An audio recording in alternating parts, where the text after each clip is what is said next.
پہلی بات یہ ہے کہ کیا آپ کو یہ معلوم تھا؟ نہیں، اسلام نہیں کہتا کہ یہ مذہب سے نکل گئے ہیں. یہ لوگوں کا اپنا خیال ہو سکتا ہے، لیکن ہمیں یہ دیکھنا چاہیے کہ اسلام کیا کہتا ہے، کتاب کیا کہتی ہے. انہیں دائرہ اسلام سے خارج نہیں سمجھا جاتا، کیونکہ لوگوں کے احساسات ان کے لیے چیلنج ہوتے ہیں. مثلاً کوئی مخالف جنس کی طرف مائل ہے، مرد عورت کی طرف کشش رکھتا ہے، لیکن اس میں ایک اصول ہے.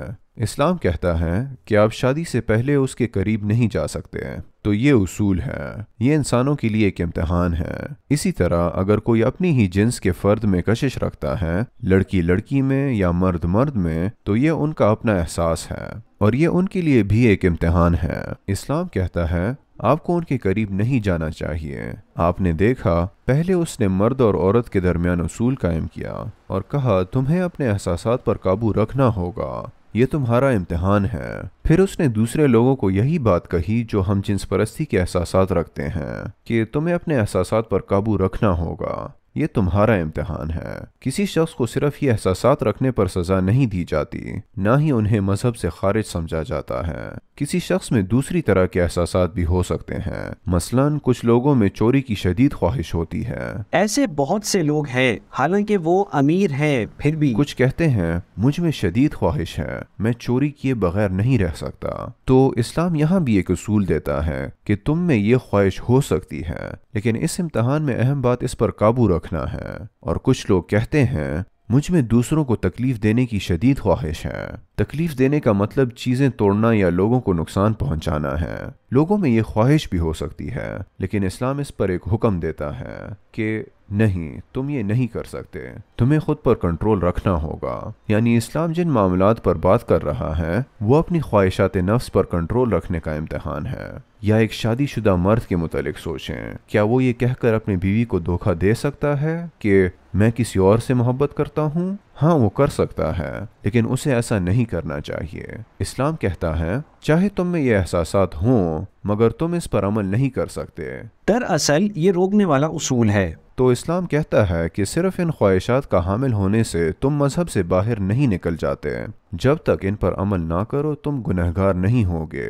ہمیں اسے اس طرح دیکھنا چاہیے. معاشرہ اس بارے میں زیادہ نہیں جانتا اور آسانی سے لوگوں کو کافر کہہ سکتا ہے، لیکن ایسا نہیں ہے. شادی سے پہلے جنسی تعلقات رکھنا گناہ کیسے ہے؟ کیا آپ کے خیال میں شادی سے پہلے جنسی تعلقات رکھنا گناہ ہے؟ مرد کی بے قابو خواہشات کے باعث ایک بچہ پیدا ہوتا ہے. جب یہ کہا جاتا ہے شادی سے پہلے اس طرح کی قربت نہیں ہونی چاہیے، تو دراصل ان کے خیال میں ایسا ہی ہونا چاہیے. اسی لیے وہ شادی سے پہلے جنسی تعلقات رکھنے کو گناہ قرار دیتے ہیں. اس لیے نہیں کہ شادی سے پہلے جنسی تعلقات رکھنا گناہ ہے، بلکہ اس لیے کہ اس سے معاشرے تباہ ہو جاتے ہیں. تو آپ کے خیال میں معنی حمل طریقوں کے ساتھ لوگوں کا شادی سے پہلے جنسی تعلقات رکھنا گناہ ہوگا؟ میرے خیال میں نہیں ہوگا. پہلی بات، کسی چیز کو گناہ کہنے یا نہ کہنے کا انحصار اس پر ہے کہ اللہ اسے گناہ کہتا ہے یا نہیں، ورنہ ہر شخص کا اپنا خیال چیزوں پر اثر انداز ہو سکتا ہے.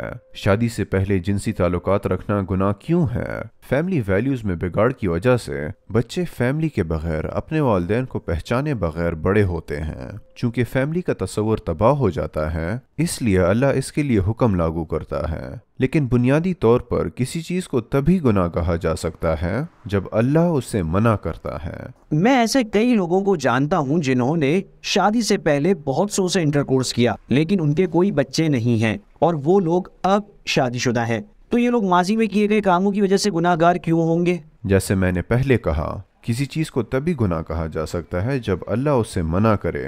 اگر ہم دوسری وجوہات گننا شروع کر دیں تو اس کا مطلب ہوگا کہ ہم اپنے ذاتی فائدے کا سوچ رہے ہیں. مختصر یہ کہ فائدے پابندی سے مختلف ہوتے ہیں. آپ کہہ سکتے ہیں کچھ لوگوں کے بچے تھے، کچھ کے نہیں، لیکن ہمیں لوگوں کے خیالات کی بجائے یہ دیکھنا ہوگا کہ پابندیاں کیا کہتی ہیں. ایک بات یہ بھی ہے برادر، مالک اپنی پراپرٹی کو جیسے چاہے استعمال کر سکتا ہے.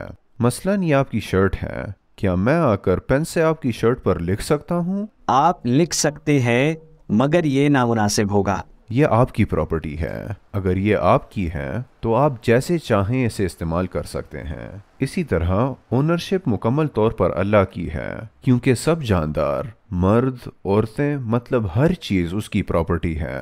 وہ جو چاہے اپنی پراپرٹی کے متعلق آرڈرز دے سکتا ہے۔ تو اپنے والدین کو نہ پہچاننے والے بچے اور تباہ شدہ خاندانی نظام دیکھتے ہوئے وہ کہہ سکتا ہے کہ یہ سب منع ہے، لیکن ایک خالق جو سب کچھ جانتا ہے۔ کئی سال بعد 2021 میں ابھی ہم اس شہر میں ہیں، مجھے پکا پتا ہے کہ اس قصبے میں آج رات کیا ہونے والا ہے۔ کچھ لوگ یہاں وہاں شراب پی رہے ہوں گے، وہ لوگ خصوصاً کالج اسٹوڈنٹس یہاں وقت گزاری کر رہے ہوں گے۔ وقت گزاری کرتے ہوئے وہ اپنی مرضی سے دوسروں کے گھر کی طرف بڑھیں گے، وہ ان کے دوست کا یا کسی کا بھی گھر ہو سکتا ہے، چاہے کسی کا بھی ہو۔ پھر ایک دن یہ لوگ شادی کر کے اپنی فیملی کی شروعات یہ کہتے ہوئے کریں گے کہ ایسا ہوا تھا مگر وہ ماضی ہو چکا ہے۔ کیا آپ کے خیال میں خالق کو نہیں معلوم تھا کہ ایسا ہوگا؟ اللہ قرآن کے ذریعے کیا سمجھا رہا ہے؟ وہ اصول بیان کر رہا ہے۔ وہ کہتا ہے یہ صحیح ہے، یہ غلط ہے، یہ کرو اور وہ نہ کرو، اور ظاہر ہے وہ جانتا ہے کہ آگے کیا ہونے والا ہے۔ اس نے کتاب بھیجی اور لوگوں کو آزاد ارادہ دیا۔ اس نے صحیح اور غلط بتایا۔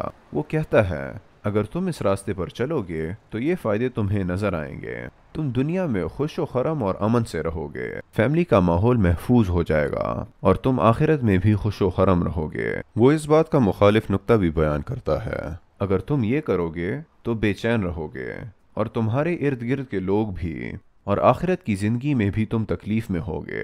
لہٰذا یہ ایک امتحان ہے اور لوگوں کو صحیح اور غلط سے آگاہ کر دیا گیا ہے۔ بے شک اللہ سب کچھ جانتا ہے، لیکن ایک سے زیادہ آپشنز ہونا لازمی ہے تاکہ امتحان کا مقصد پورا ہو۔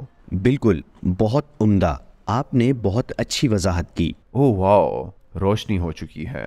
ہم اور بہت سی باتیں کر سکتے ہیں، لیکن جو مسئلہ ہم آج حل کر سکتے ہیں وہ آپ کا یہ کہنا ہے کہ کیا میں دوبارہ مسلمان ہو سکتا ہوں؟ مجھے یہ کہنے دیں برادر، چاہے آپ نے مجھے جو بھی وضاحت کی ہو، لیکن آپ میری طرح انسان ہی ہے۔ کیا آپ کو معلوم ہے سب سے اہم چیز کیا ہے؟